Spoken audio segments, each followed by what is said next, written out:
The strange power. Must die. Then something terrible happened.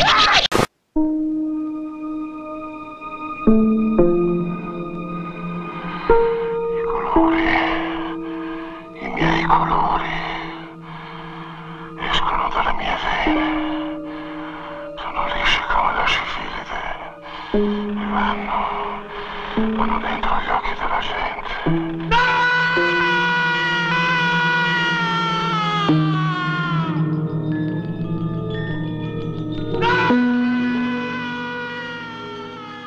Okay, well, you are listening to Hysteria Continues, and this is Armand Mastriani, the director of He Knows You're Alone. Indeed you are. Welcome back to the Hysteria Continues, episode 254.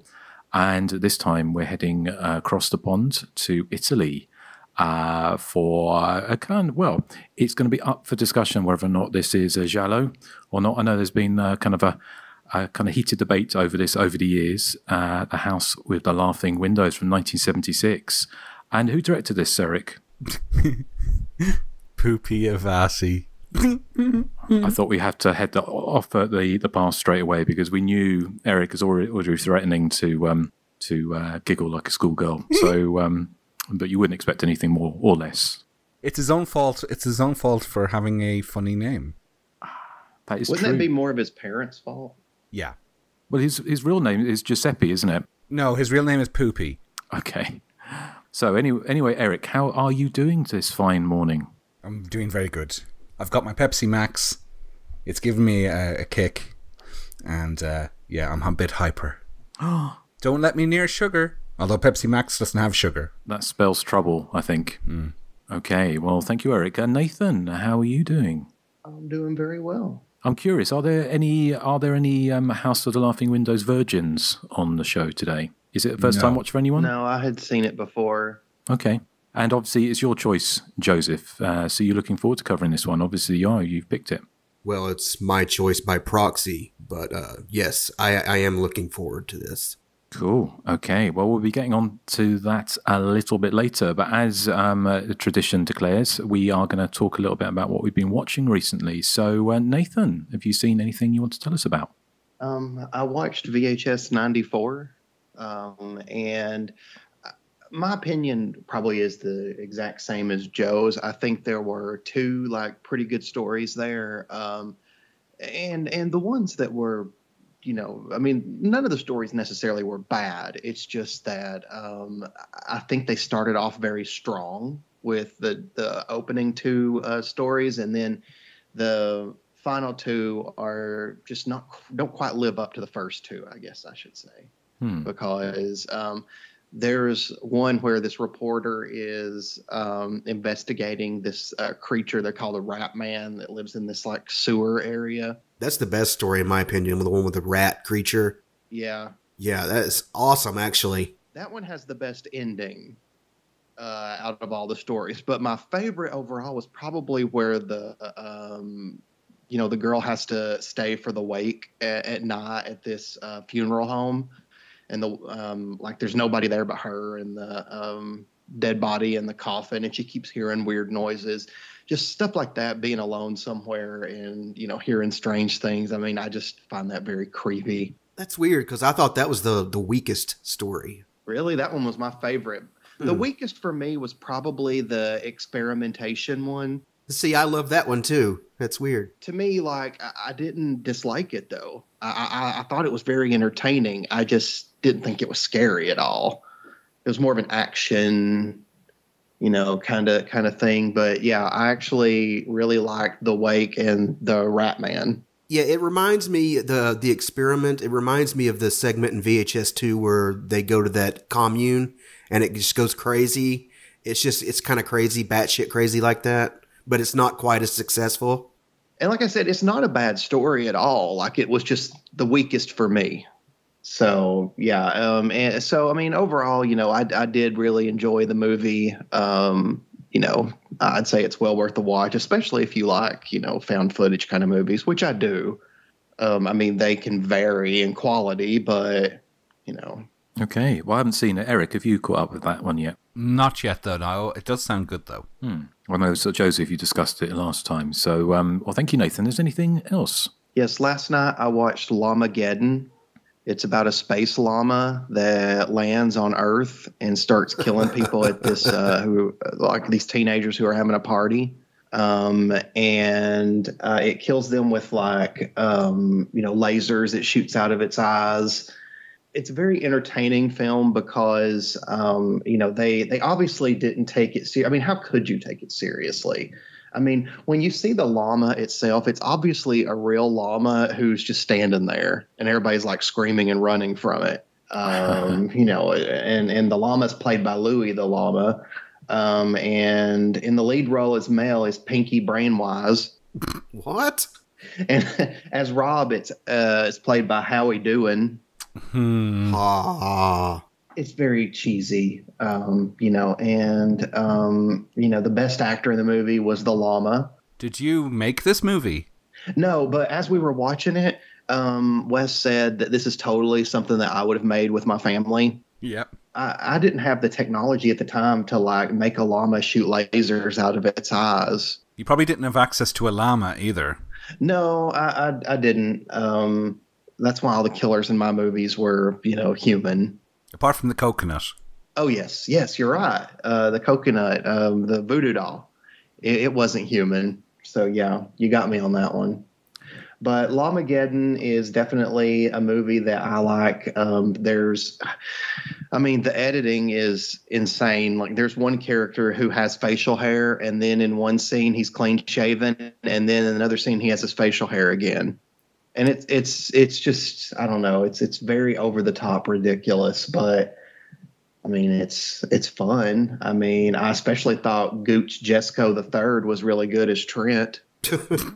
Is it the kind of film that's made to be overtly campy, or is it something that was obviously not made seriously? Something called Llamageddon's not going to be made seriously, but with the facial hair, do you get an impression that was done on purpose, or was that like a mistake? Honestly, for me, I feel if it was either done on purpose or they just left it in just because. Like, I mean, the whole movie is very ridiculous. I mean, I think it was made to be ridiculous. Sort of like Carousel, where the carousel unicorn kills people with his horn. Again, one I've missed. It's fun too. And I also really like Velocipaster. Is that like a dinosaur priest? Well, it's a priest, yeah, and he's, having a fight. Oh, right, okay. I mean, I haven't seen it in a while, so I'm starting to realize maybe I'm wrong, but I did really like it.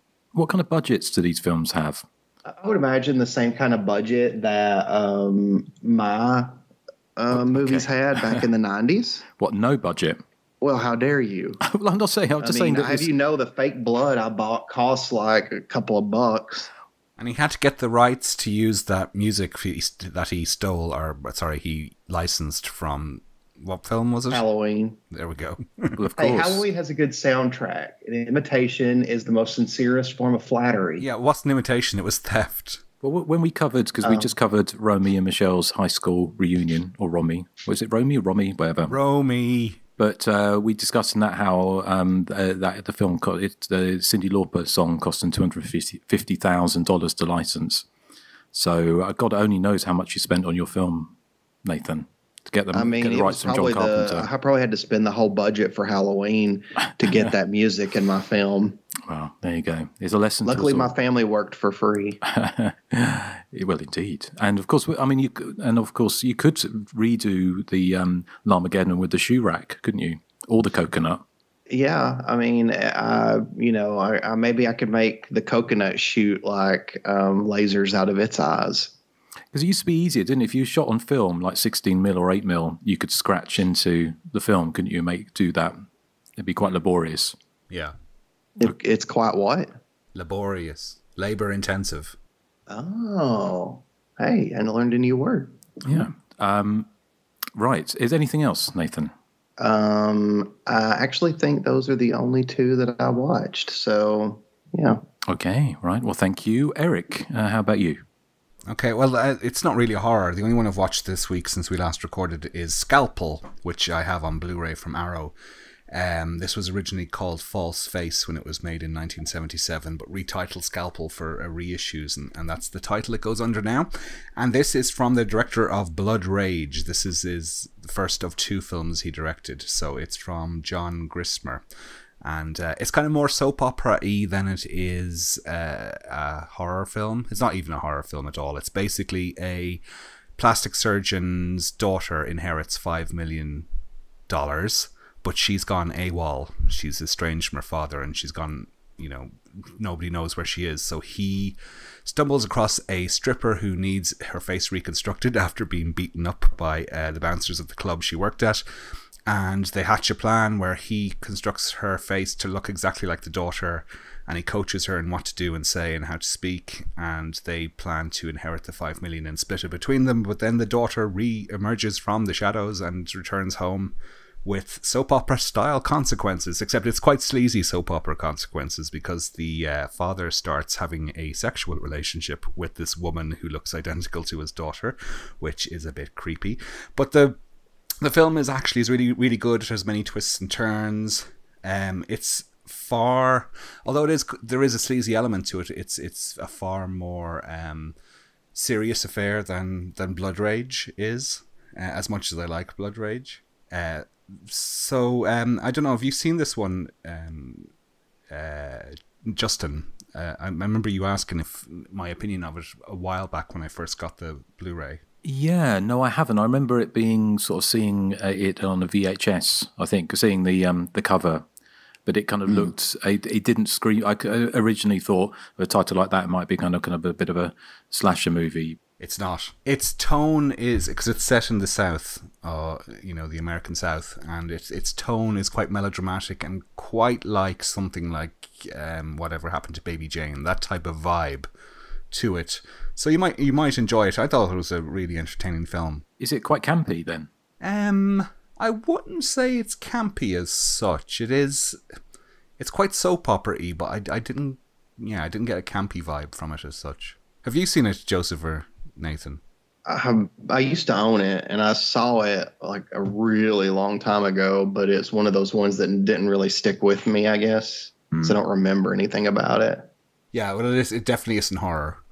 So okay, well, I shall add it to my list. The one I do want to watch, I might try and watch this week, is The Appointment, because I remember you raving about that quite a long time ago. Me? What was The Appointment? I don't think it was me. I don't recall a film called The Appointment. Is it not called The Appointment? It's the one with Edward Woodward. Are you sure you're not thinking of The Wicker Man? No. Yeah. No, I think I kind of. It's ringing a bell, I think, possibly. We're probably going back 4 or 5 years ago. Yeah. But well, thank you, Eric. What about you, Joseph? Anything caught your eye?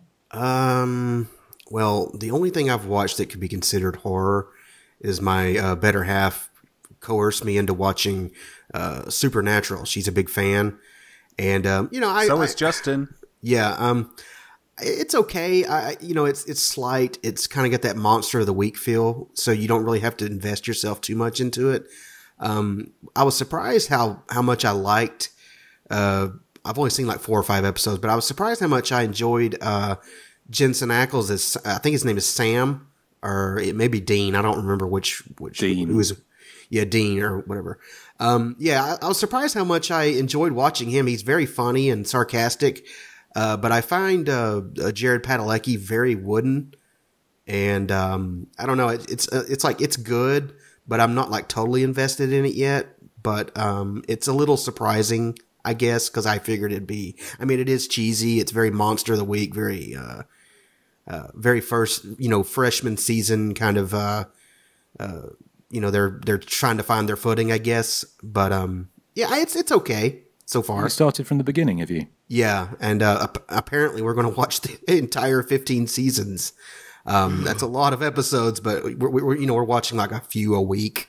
We're not like devoting too much time to it.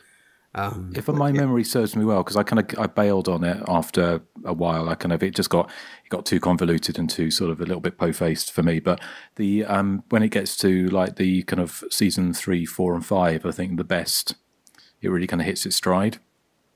And it's sort of quite clever and sort of quite charming. So stick with it. I think you'll enjoy it. Okay. I imagine I'll end up seeing all of them, but yeah, so far it's okay. The only other thing I watched, and I watched it just before we started recording, was the trailer for the new Jordan Peele film, Nope. You guys seen that? Nope. Yeah, Nope. It looks pretty good, actually. I can't really tell what it's about, but I'm thinking it might be an alien invasion film. Ooh. But it looks pretty good. They don't give away too much in the trailer, which is what I like. It really just kind of draws you in. So I'm actually looking forward to that. Cool. I did see, I read up a little bit about it, and it sort of said they've been kind of keeping their cards very close to their chest, haven't they, as far as what it's about. So, yeah, sounds intriguing. So good stuff. Well, thank you, Joseph. Well, Justin, just to intervene before you go on to your recent scene, I did see a film called because I keep a little document of what I watch. And in April 2018, I did see The Appointment. I have no recollection of what it's about. There's other films I saw that week include Echo Park, It's My Turn, and Crunch. And I have no recollection of what any of them are about either. And this is like less than 4 years ago. So, eeks. Well, what do you remember that 10,000 euros you lent me, Eric? No, I definitely didn't do that. Okay. Oh, hang on, no. I lent you. Yeah, I do. I want them back, please. No, it's the other way around. But anyway, no, but I remember we have to dig out the episode, because I remember you were raving about The Appointment. Oh, I must have a look back then. Yeah. Well, it's kind of, in some ways, it's good if you kind of have that kind of goldfish memory thing. You can enjoy films over and over again, can't you? Yeah, exactly. Yeah. So I guess that what comes from listening to Kajagoogoo and Toya. How rude. Talking of Toya, I didn't see anything of Toya in, but I had a Hacksploitation double bill, a so-called Hacksploitation, with some friends, and we watched Dear Dead Delilah, which is always a fame for I love Dear Dead Delilah. Firm favourite. I'd like to cover that at some point on the show, because it's so much fun with Agnes Moorehead playing the angry and bitter Southern Belle. But we also watched, I don't know, I'd be curious to know if you know this one, Nathan, have you seen it? I'm sure you probably have. Is Picture Mommy Dead from 1966. Yes. That's another one, though, that's been a long time. I remember, the other one more. So I guess I should say. Yeah, well, it was kind of, I think my friends wanted to watch it because it had Jar Jar Gabor in it, and they thought it would be a complete camp fest, and it kind of is, but Jar Jar Gabor is not in it very much. She plays the dead mommy in flashback scenes and stuff, so she's not in it all the time. But it does has Susan Gordon, who plays it's kind of one of those, the classic 60s, are they trying to drive someone mad for the inheritance type storylines, which seem to be all over 60s thrillers, especially Jali. And this is a kind of an American film, but it has a young girl who's brought back from convent school, played by the director's daughter, Susan Gordon, who, I'm not saying she is a dwarf, but she's kind of certainly very short, and she's playing 14 years old, and she's 27 years old, and she kind of looks, and she basically has a face like a slapped Eric. Oi! Oi! But that all adds to the fun. So yeah, very, very campy and over the top. And if you enjoy your kind of so-called exploitation movies, then you could do worse than that double bill. The other things I've watched, I finished Archive 81 on Netflix, and actually after a bit of a bumpy middle, I kind of liked it. It kind of grew on me. And it goes off some interesting tangents. I still think they kind of missed a trick. It was shown too much too early, and also it wasn't really scary. It didn't succeed in having that kind of feeling of dread, which arguably, well, not even arguably, but certainly the film we're covering later for the main pick certainly has that feeling of dread running all the way through. Or a film like Rosemary's Baby, or those kind of movies, which it seemed to be aping a little bit, that kind of the idea of like nefarious things happening in a New York apartment block. So it's worth a look. Did you ever finish that, Joseph? No, I don't know. It just didn't grab me. I just don't really have much of an interest in it, if I'm honest. And he has 15 seasons of Supernatural to watch. Yeah. The other thing, I'm still working my way through All of Us Are Dead, the South Korean zombie outbreak in a high school, which I'm still enjoying very much. So, so I've got about 4 or 5 episodes left of that to go. But that's all I've been watching in the last couple of weeks, I think. So, shall we move on to the main feature? Yes. Yes. And Joseph, you'll bring us back in after this, whatever this is.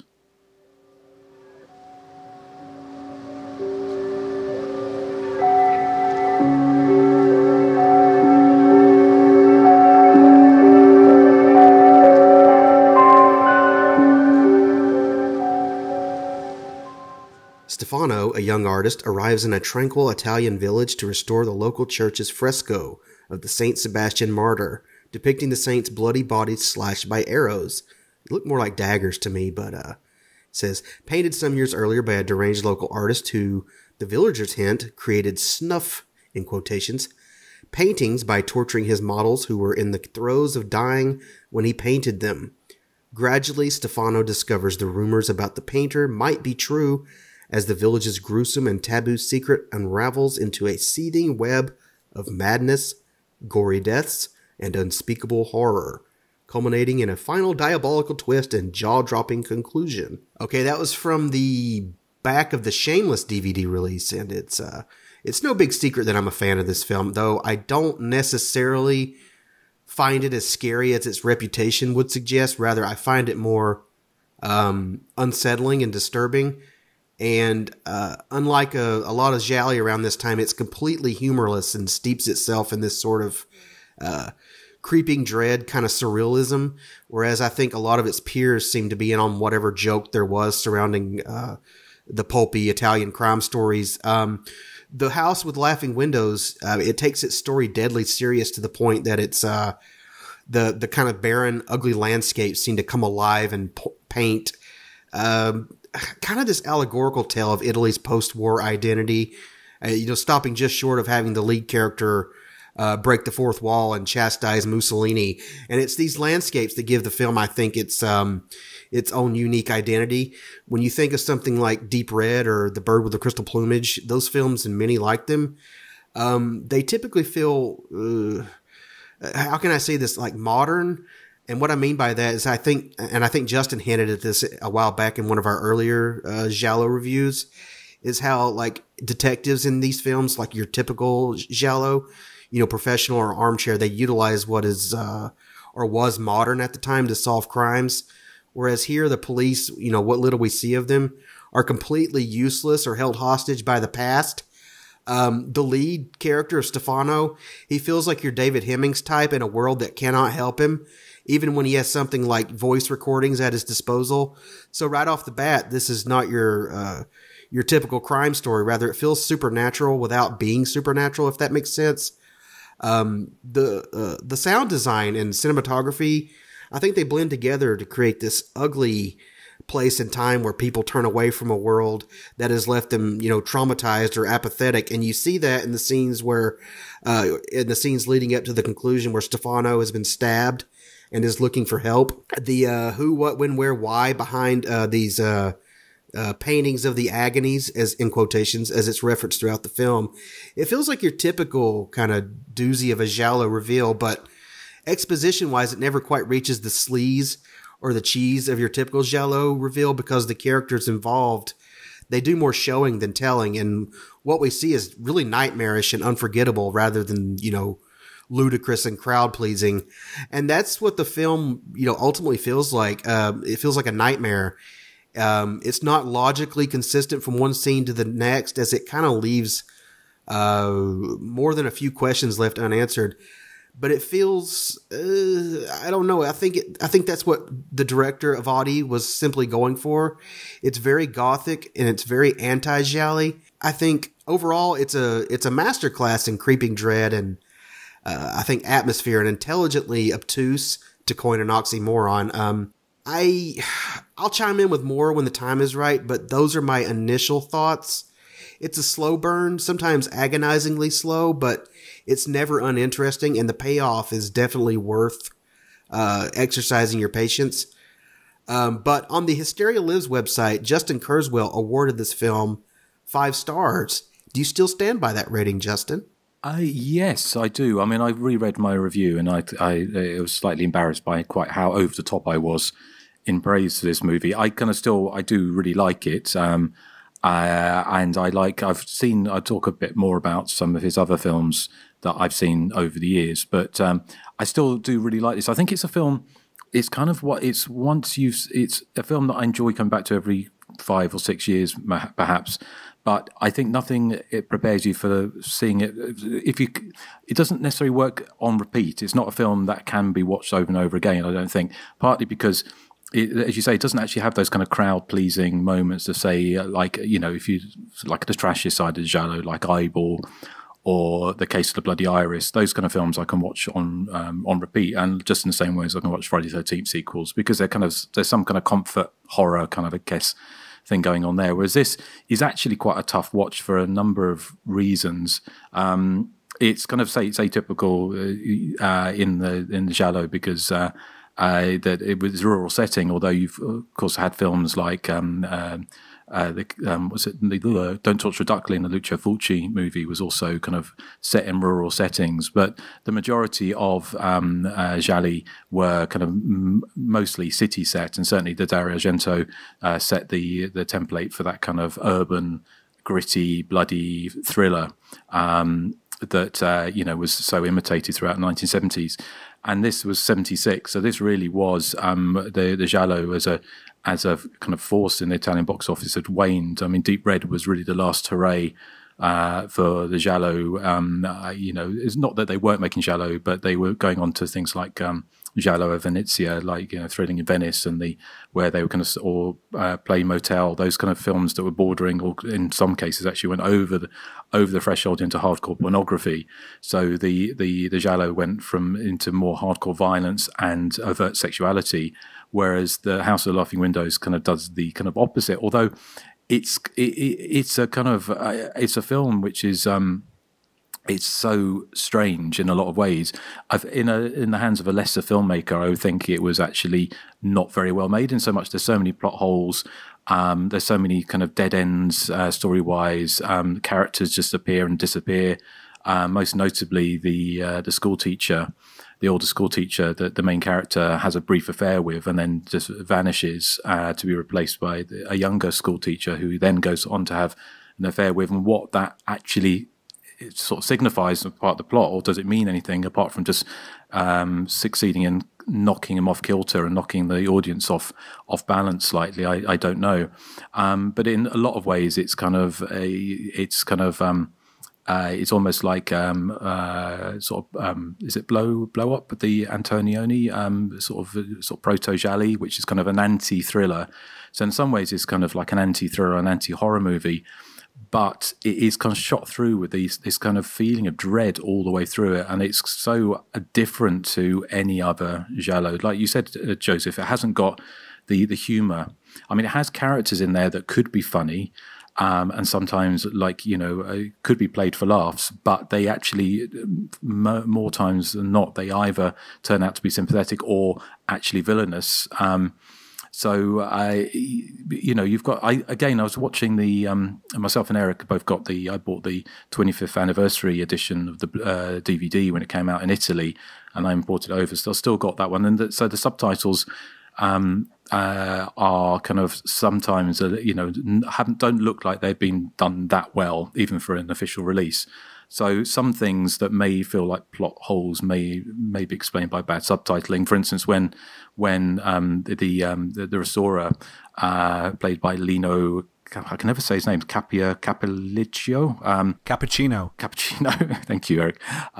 Turns up, they say that the dead artist has only just recently passed away, which clearly isn't the case. And then they say he never finished a mural, but in fact the mural's actually been covered over. And so it's things like that, whether or not they, if I knew Italian. But again, it all feels like more that actually, rather than it being done sloppily, it's all done in a way to kind of put the audience off kilter. There's great sequences where there's a scene where the main character is returning to his friend, tells him he's got to talk to him, and he keeps on sort of turning up and saying, "I've got to tell you something," and then he stops himself and runs off, and then he phones him and says, "Come to meet me at the hotel." And as the main character is walking on the street, this cat starts yowling, and it's kind of building this noise just goes on and on and on. It kind of raises in intensity, until it melds with the scream of his friend falling or being pushed from the upstairs window or over the balcony to his death. So just touches like that, and then the film at the end, and I'm sure we'll spoil the film, the identity of the killers. So if we'll warn you before we do that if you want to skip ahead. But the film then goes off towards the end. You feel like it's going to be not a straight ahead thriller, but you thought it's going to have a more not mundane, but more kind of grounded solution, perhaps. It actually goes into that kind of supernatural territory towards the end when you find out why the killings are happening, and also this kind of religious cult element, I kind of guess, comes into it, which is so atypical of the Djali, but certainly not atypical of Bugliavati's movies, going through like Tazida and The Arcane Enchanter and other horror films he's made throughout his career. And of course, he's not, like many Italian directors, he's not so unlike Dario Argento, who basically got pigeonholed into being a horror director, whether he liked it or not, and Lucio Fulci did towards the end of his career. But earlier in their careers, I mean, Lucio Fulci did sex comedies, historical epics, and Bugliavati is kind of better known in a lot of for his musicals, documentaries, comedies. And so he's never really been pigeonholed. And so unfortunately, he hasn't made a massive amount of horror movies, but each one, the ones I've seen, have certainly undercut by this, or has this underlying sort of tension and sort of weirdness, this kind of, literally slightly shot through with like the kind of the magic of the black magic of Suspiria. That's the feeling. There's something going on below the surface, and it's kind of bubbling away underneath.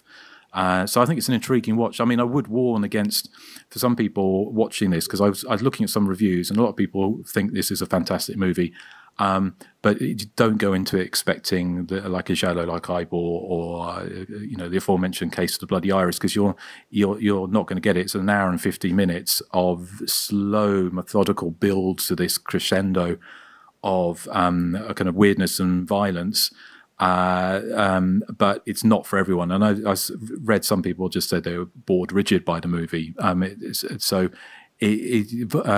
Mileage may vary, I think is a fair way to put it. But I think if you've got patience and got an interest in slightly more out there films and slightly more stranger movies, then is definitely one to watch. And it's, rightfully still considered a classic. Whether or not it's a Djali, I think, giallo means thriller in Italian, and it is a murder mystery, and it has supernatural elements. And I'm sure, we could go to our graves still arguing whether or not Suspiria is giallo, but certainly that borrows elements, and this does as well. But it also has that kind of folk horror, kind of witchcraft type thing running through it, kind of magic, black magic. So there's lots of things going on in here, but it's a film which kind of constantly puts you off kilter, and just has that.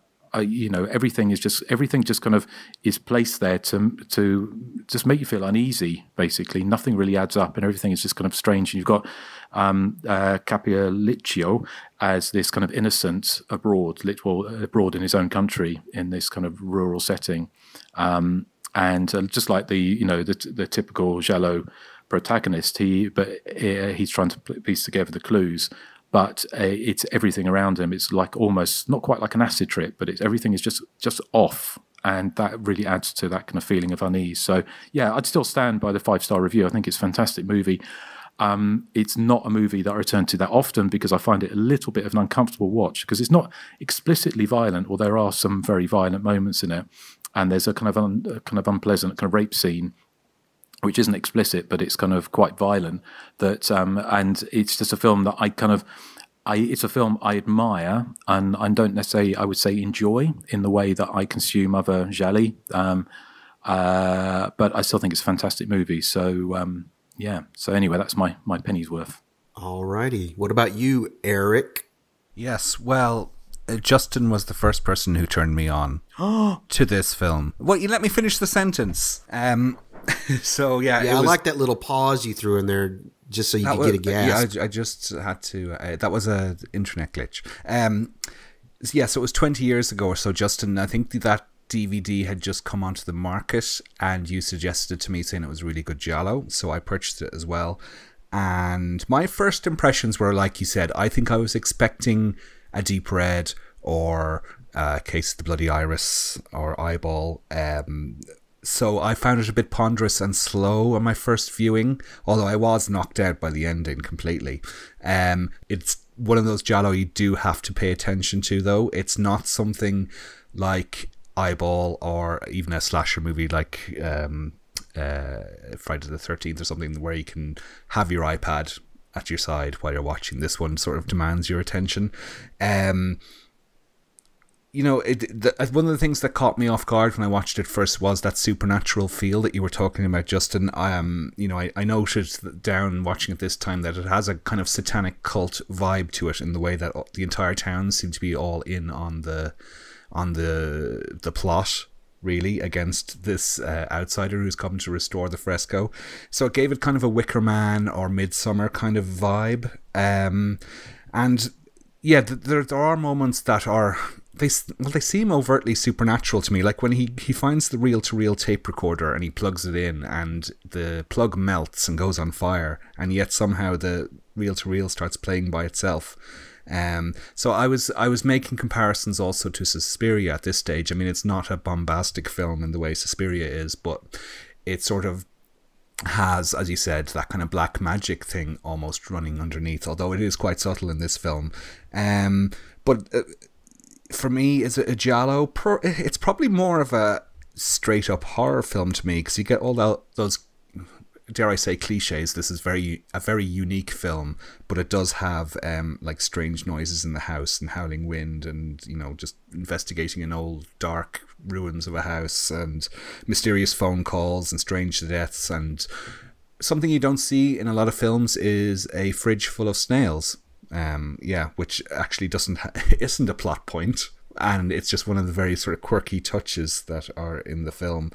And for a film that has kind of a fever dream feel to some of it, it's a compliment to say that it's never confusing. The film, it has a coherent story which just goes off on sort of quirky tangents.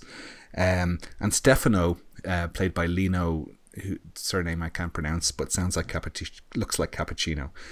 He's a very untypical lead, you know, because he's kind of a stud. He's this nerdy looking fresco restorer who beds 2 women in quick succession in this little village. You know, that must be about 20% of the population. So he's a bit of a James Bond in town. And the score as well is kind of untypical for a giallo. You know, we were kind of used at this stage to the kind of cocktail lounge music that we got in films like Eyeball and Case of the Bloody Iris, and here it's much more moody and almost atonal, I suppose. There was bits that reminded me of Deep Red. I mean, the whole idea of the fresco, and you know, one of the central conceits in Deep Red is that it's an abandoned house, as well as it is in this one. You know, as you said, it's lacking in those sort of murder set pieces and crowd-pleasing moments. You know, there's no real sort of black-gloved killer, you know, running through the piece at all. So it very loosely ties to the giallo, I think. I mean, it's, as I said, it's closer to something for me like Suspiria, which I don't consider to be a giallo, although I know, as you said, it's up for debate. I don't understand why Stefano hangs around for so long. Like, he walks into the room. This is probably getting into spoiler territory, but he finds himself in peril in the very end of the film, and he just stands there and sort of waits to be attacked, which is, I suppose, typical horror film action. But for a film as serious as this, I would imagine that you know, the character really should be running out the door as soon as he stumbles across the secret. But also, you were saying earlier about his friend who keeps promising to tell him something but never gets around to it, and then he's killed off, so it's too late. I mean, if that friend had just told him what he needed to hear, then, you know, the film could have ended within about 20 minutes. But thankfully he didn't. So for me, a great movie. Don't be put off by the slow pace. I mean, it certainly deserves a second viewing if you have memories of not enjoying its sort of slower pace. It's very rewarding. It just needs your attention, and a big thumbs up from me. Awesome. Nathan, I pretty much agree with what all you guys have said. Like, I definitely agree that the movie is very slowly paced, but it has this like incredible atmosphere and this sense of dread that just is hanging over the film at all times. So to me, that's kind of what keeps it from ever being boring. And it also helps that I think Stefano is absolutely gorgeous. Oh, Nathan, you're so shallow. Someone pointed out that he looked like James McAvoy, and he does. He looks just like him. He does, doesn't he, actually? Yeah. Yeah. I also thought he kind of looked like Chris Elliott with hair. Oh, Chris Elliott, the comedian from Home Alone? Him? No, from There's Something About Mary. He was the sleazy friend character. I'll have to Google him. He was in Groundhog Day as the cameraman. Oh, right. Yes. Yeah. It's a really good movie. Like I said, it's hard to cover anything that you guys haven't said because I totally agree. The mystery, I think, is very engaging. It makes you want to know exactly what's going on, and the ending is very creepy. With the cackling laughter and just Stefano's reaction when he finally realizes exactly what's going on with God, I can't. I mean, we can spoil it, right? We kind of have to.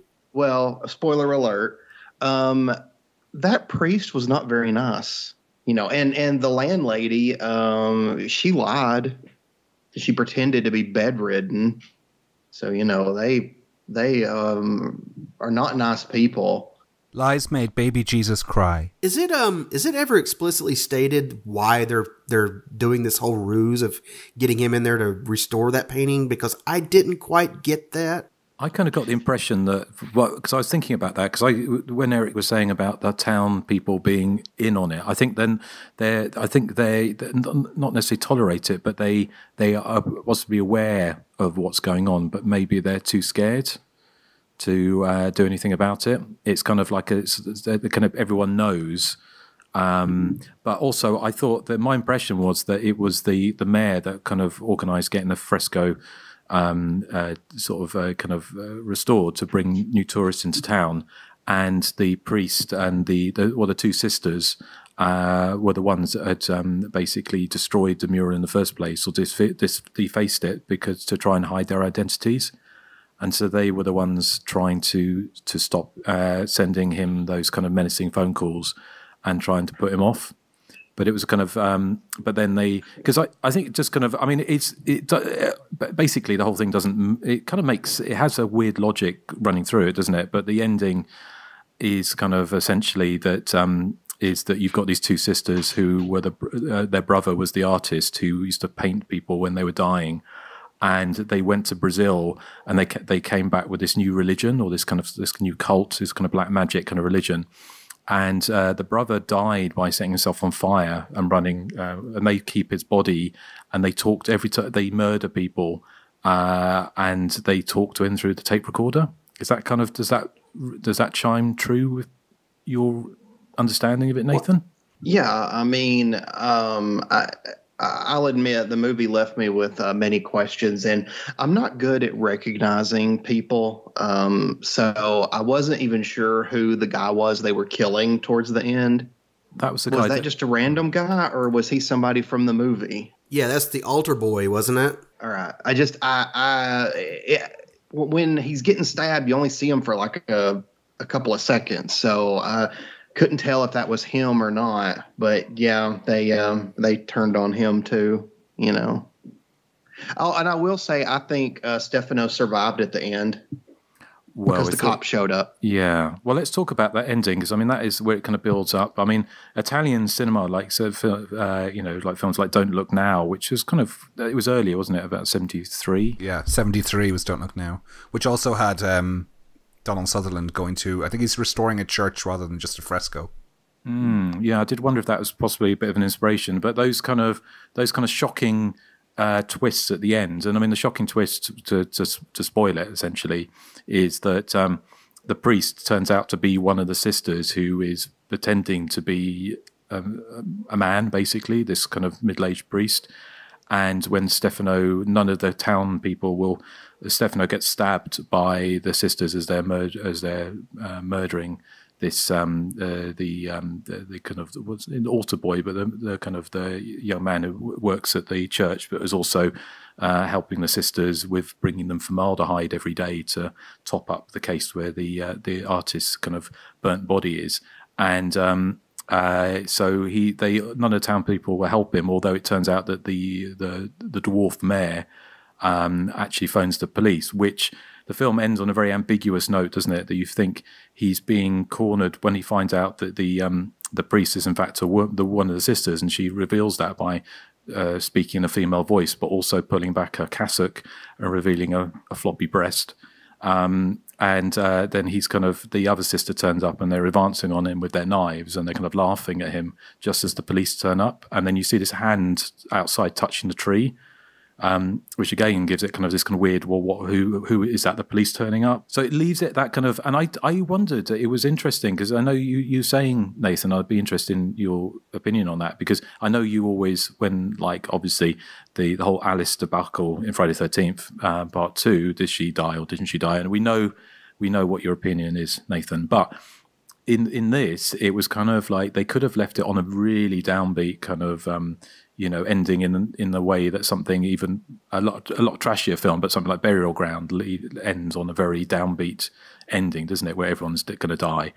And a lot of Italian movies have that kind of nihilistic feel, but this is weirdly, everything that's gone before it, it feels like it leaves you hanging because the police are literally turning up and it's the doors are slamming and they're coming into the church after the mayor has presumably spilled the beans about the sisters. So they're either going to come in and find Stefano dead on the floor and the sisters either there or gone, or they're going to stop him being murdered. But you're firmly in the camp, Nathan, aren't you, that Stefano survived? Yes, I think that he definitely did, because in my opinion, if he didn't survive, then I think the whole thing with the cops was unnecessary. I mean, they could have just, ended it with him being shocked at the two sisters. And then I might have been, well, he might have died. No, I wouldn't have. I'd have said he fought them off. So, yeah, he lived no matter what. So what about you, Joseph? Do you think he beat them off or not? I think he dies. That's the impression I get anyway. I just don't know who was actually at the tree line. That really did confuse me. I'm like, who is that? And then the movie just ends. I mean, why wouldn't we see the cop? Why would we only see his hand? I think that Stefano lives and he's loved back to life again by young Nathan Johnson. Thank you. Thank you very much. I do agree with that. I did feel really bad for Stefano when he finds Francesca. Yeah, but he shags her then. What? Who's Francesca? One of the teachers. The younger school teacher. Oh, he finds her dead. Yeah. Oh, yeah. So we're talking of. Do you remember? Just sort of a complete off kind of what piece. But do you remember there was that woman who did the fresco, yes. Tried to do what Stefano did for this, and then turned his face of Jesus into looking more like a sort of one of the what they called not tiddlywinks, what they called Teletubbies, yeah, which was quite amusing. So at least he didn't do that. Although it's kind of interesting, wasn't it? Because that was Saint Sebastian, wasn't it? It's the Trials of Saint Sebastian, and he was like you said in that the back of the Shameless sort of DVD or Blu-ray that about him shot by arrows, which of course is what supposed to happen to Saint Sebastian, but the fresco shows him being stabbed with knives by these two kind of cackling sisters. Would you find frescoes as graphic as that in a church, or because I'm not this may surprise you, I'm not a regular churchgoer and I'm not Catholic either. So would you find frescoes as gruesome as that in a church? Probably would. I mean, living in Spain, I've been into a number of churches where you have those one in the town over from us we went in. I was surprised. There's a massive it's proper painting, but on the wall, and it's very old, but it's kind of got at the bottom of it, it's got the saints and everything above it, and at the bottom there's hell with people being skewered and burning alive. Wow. Yeah. So any other thoughts, Joseph? I mean, as your pick, was any thoughts that you haven't expressed? You said you might come back with some stuff. Well, I mean, you guys have pretty much covered any little additional details I might have. I had a few questions about the ending, but I think we've covered that and then some. Well, we didn't really discuss the actual house with the laughing windows. Oh, yes. No, we did not. Yeah, it's got big lips. Some backgrounds. Well, Joseph, as it's your pick, do you have anything for us? Yeah, so as you all know, I love looking back into television and theater screenings and VHS releases. Now, I couldn't find anything TV or VHS related stateside, and certainly nothing theatrical, but it was screened. This is interesting. It was screened in Beijing, China at the Italian Embassy of all places, apparently on June 10th of 2004 at 7 p.m. And then again, exactly 1 month later on July 10th, 7 p.m. Beijing would be, I think 6 a.m. here. I think you guys would be 11 a.m. But anyway, it was a free screening for both events. Other screenings, apparently back in 2013, this is for all the metalheads out there. Phil Anselmo, lead singer of legendary metal acts Pantera and Down, and co-founder of the Housecore Horror Film Festival, he once jokingly assaulted, in quotations, a Gore Zone writer who hadn't seen The House with Laughing Windows, grabbing him by the collar of his Spanish Cannibal Holocaust t-shirt and repeating in his gravelly southern drawl, "The House with the Laughing Windows, the House with the Laughing Windows." It was to be screened at that festival that year in 2013.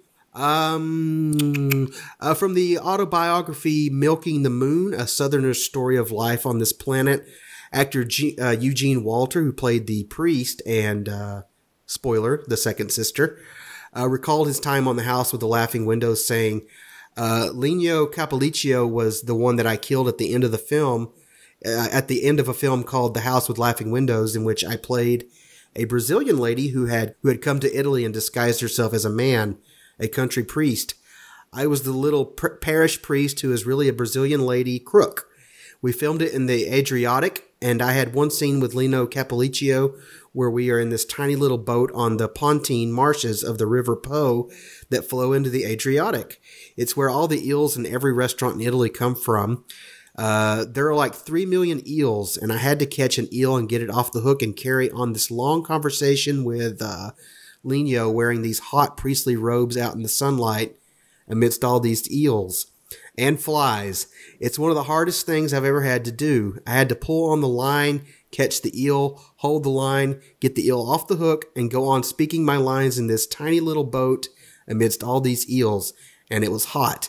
In the last shot of the film, Lino is wounded, and I rip off my priest garment, and here are these tits. And I start singing this Portuguese fado and bring out this knife to kill him. That's the end of the film, and I will never forget sitting in the church in this little country parish at 6 a.m., naked to the waist, and 3 makeup artists gluing this wire and foam rubber thing on me. It took about an hour because they actually glued them on me. And that's pretty much all the background I was able to dig up. So, Nathan, do you have anything? Before you go to Nathan, just going to way to go, Joseph, now bursting Nathan's bubble, because obviously now we know Stefano did die. Yeah, I was thinking that. That is an actor's opinion. So, if the death scene wasn't filmed, then it could go either way. Mm-hmm. So, yeah. No, okay. Eric? I have a few things here. It was shot apparently for $100,000. And, I mean, I don't know how true this next statement is, but Poopy Avati said that it was filmed in the space of 1 week, which, for a film that looks as amazing as this one does and is as structurally complex narratively as it is, to say it was filmed in a week sounds amazing. It was filmed in his native Emilia-Romagna region of Italy, and apparently, now none of us would have picked up on this, but a lot of the people the actors who are meant to be local to the village speak with the Emilia-Romagna dialect, so it's not the Italian that you would normally be used to, apparently. But again, as I said, I'm relying on English subtitles, so I didn't pick up on any of that. You mentioned the actor saying that he had to sing that Portuguese fado song at the end of the film, and again, the one of the sisters, the bedridden sister, starts singing that song earlier in the film, which, you know, in retrospect is a clue to her identity. Again, I didn't pick up that she was singing in Portuguese, which again ties back to the fact that they had lived in, the two sisters and their brother had lived in Brazil. So, it's, you know, a nice subtle little clue in there from Pupi Avati. He says actually the plot was inspired by a story that was told to him as a child. Apparently during World War II, a graveyard was bombed and some of the bodies were, you know, exposed, I suppose. And it turned out that the skeleton of the local priest proved that the priest was a woman and not a man, as he had, you know, he'd lived as a man. So he used that as the end point of his story and kind of worked backwards. This was the first film he made with his AMA Films production team that he formed with his brother Antonio and his producer partner Gianni Minervini. I didn't realize this. Pupi Avati co-wrote the screenplay for Lamberto Bava's first film Macabre in 1980. You know, again in conjunction with his brother Antonio. And I didn't spot her in this. I must rewind and have a look, but apparently this is the film debut for Zora Kurova. She plays waitress, so I'm assuming she is a waitress somewhere in this film, probably in that little bar. Of course, she went on to be in Anthropophagus, The New Barbarians, New York Ripper, and probably most famously met a very, very, very graphic end in Cannibal Ferox in 1981. And I think that's all I have. Over to you, Justin. Okay, well, thank you. I dug up some reviews from the time from the La Stampa, which is a newspaper which reviewed films, well, in the 70s and 80s, and probably still going today. But so this is I don't speak Italian. This is translated, auto-translated, so it's not how it probably should be. But it says. The review said that it's performed by a fine brush, though not original. The film has a slow and tedious conduct here and there, but the effect is repaid by an authentic atmosphere of dismay and rot that eventually settles in that church and adjoining rectory.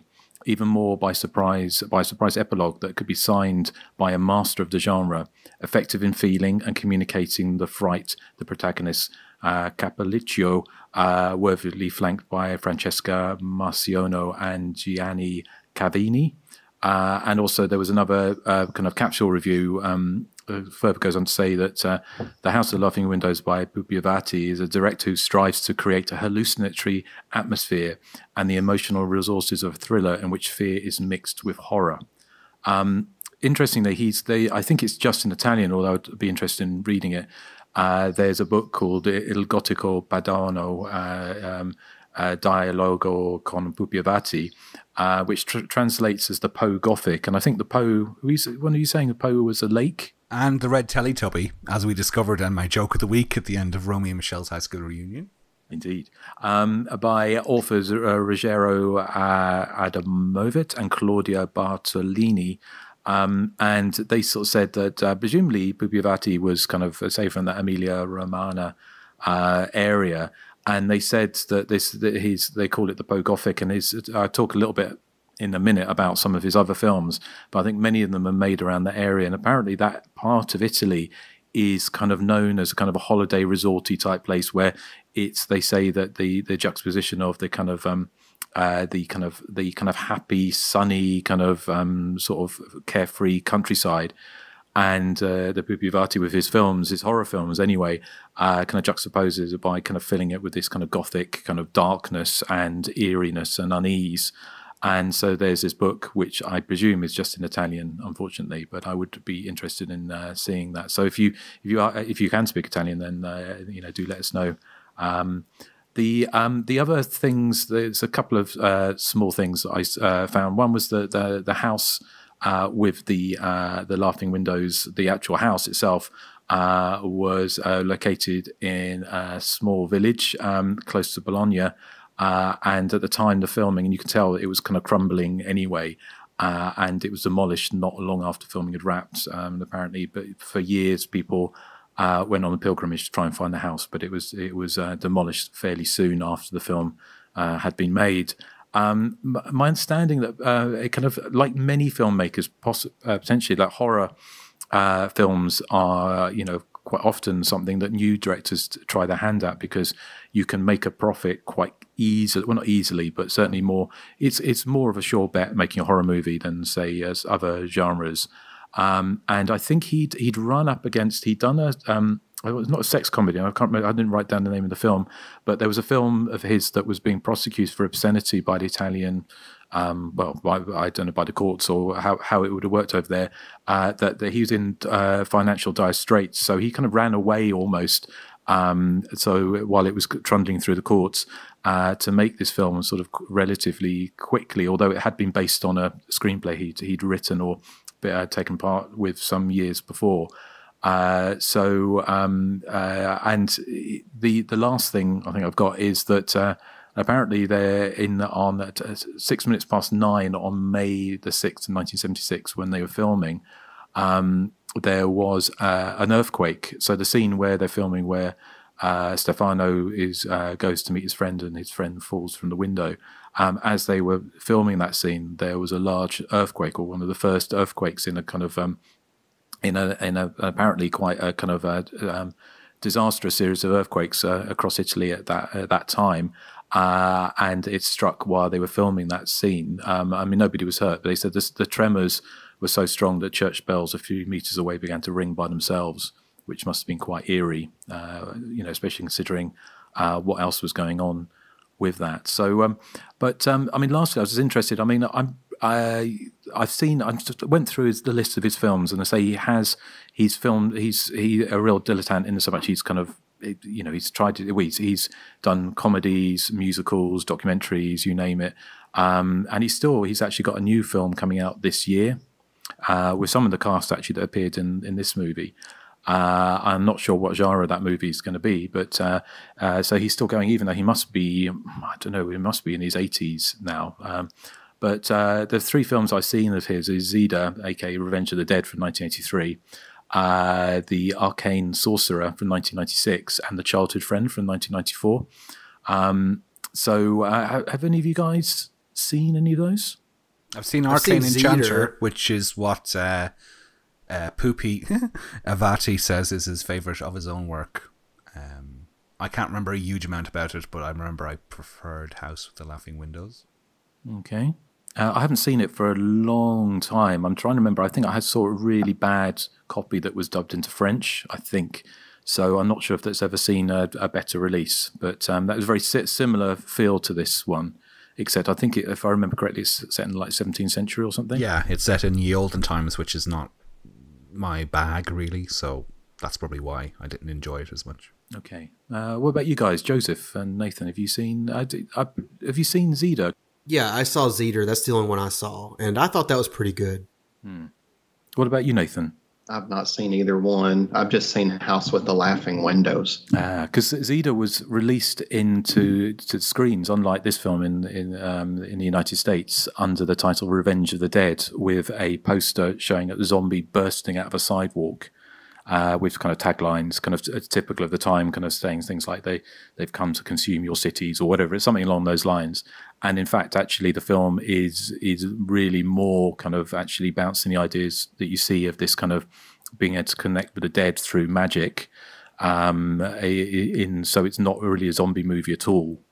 So you can imagine that people going on expecting to see zombie flesh eaters or burial grounds levels of carnage, and seeing another slow, meditative kind of sort of creepy take on sort of arcane magic with a tiny little bit of zombie, not even action, but zombies appearing in it, would have been most upset. And I know certain people have kind of, that's kind of probably the best known of his films, possibly to horror fans, apart from this one.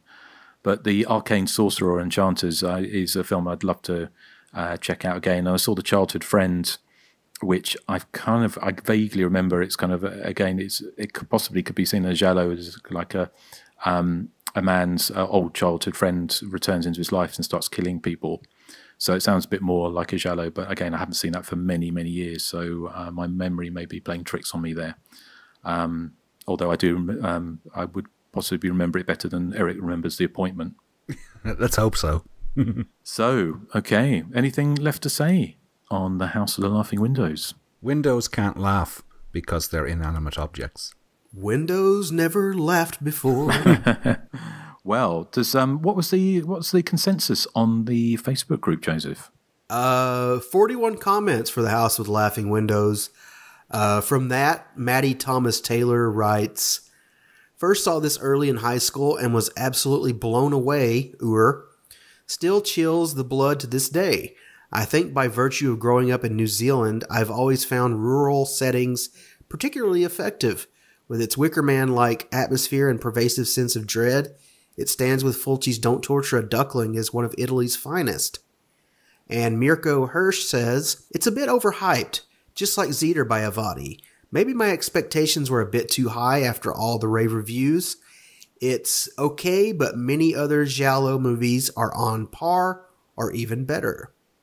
Follow us on Facebook, Instagram, Twitter, and you know what? Just email us because we haven't had any feedback in a while. That's thehysteriacontinues@gmail.com. You know where to find us. Just go to Google. Indeed. And also check us out on Patreon as well, because we've been having lots of fun going through the 90s. Absolutely. Top 3 90s horror movies that we mostly haven't covered on the main show. And they always run, actually they're now running longer than the main show, aren't they? Yeah. So usually about an hour and a half, 90 minutes on our top 3. And also we're doing our off-piece. We've just done, what's it called? Rimby and Michelle? Oh, Justin.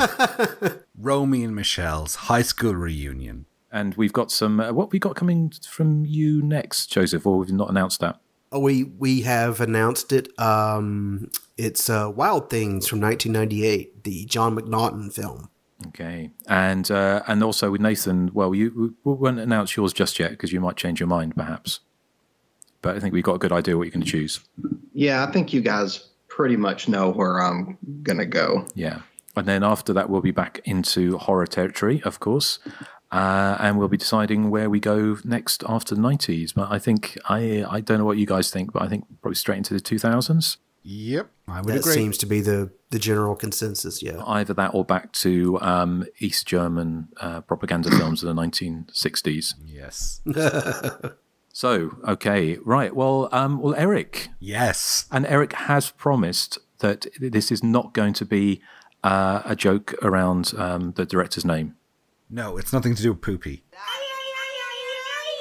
It's my joke of the week. It's so great and fantastic.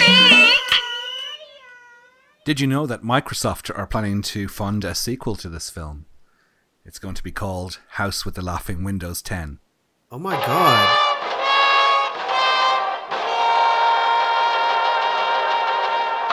It was either that or Steve Jobs is going to do a sequel and it's going to be called The House with the Laughing iOS.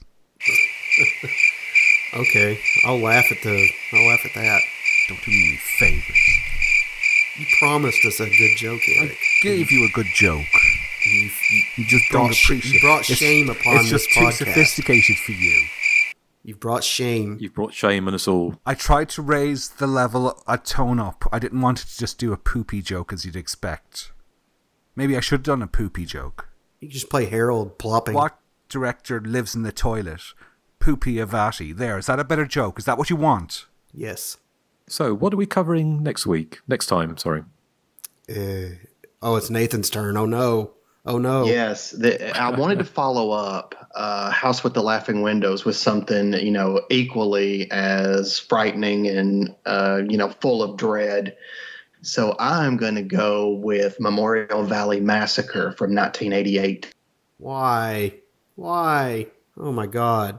Yeah, so if you've been missing your 80s cheese, then we have a massive hunk of it for you next time on the Hysteria Continues. So, thank you for listening. And what are we playing out with, Joseph? You know what? I didn't really think about this, actually. I was thinking about like a house related. Maybe, how about Our House by Madness? Why not? Yeah, there we go. Well, thank you for listening, and we will catch you next time on the Hysteria Continues. So, last thing to say is say goodbye to the good people. Well, the last thing I'm going to say is... Violence and perfume. Goodbye. Goodbye. Bye.